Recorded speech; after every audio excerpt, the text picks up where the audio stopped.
छगन भुजबळ आणि मनोज जरांगे पाटील यांच्यामध्ये पुन्हा एकदा जोरदार झुंपलेली आहे। अजित पवारांना संपवण्याचं षडयंत्र असल्याचा आरोप मनोज जरांगे पाटलांनी केलाय, तर भुजबळांकडून अजित पवारांना संपवण्याचा डाव आहे असंही जरांगे म्हणाले। अजित पवारांना कुणीही संपवू शकत नाही असं प्रत्युत्तर भुजबळांनी दिलं।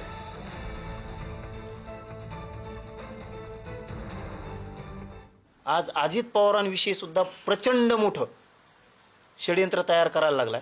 नसता परळीचं घराणं शक्यतो त्यांच्या विरोधात बोलत नव्हतं।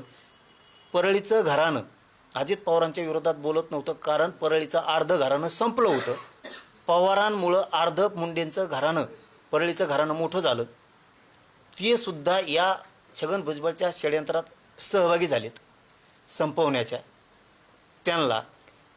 कारण यांना ज्यावेळेस कोणी मदतीचा हात देत नव्हतं त्यावेळेस त्यांनी दिला। आता ह्या अलिबाबानं अजित पवारने मोठं करून सुद्धा आज अजित पवार संपवण्याचा घाट यांनी 2-3 जणांनी मिळून आता आतून सुरू केला आहे। कसलं संपवणार मी काय संपवणार? अजित पवारांना संपवणार? कोणी संपवू शकत नाही।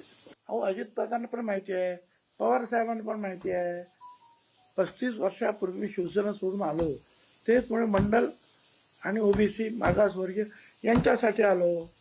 आणि ते काम माझं पहिल्यापासून सुरू आहे। आज आहे का? पहिल्यापासून आहे।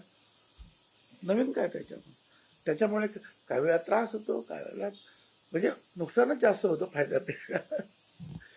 त्यामुळे तो काय पक्षामध्ये कोणाला संपवण्याचा वगैरे हा असला धंदा मी कधीही केला नाही।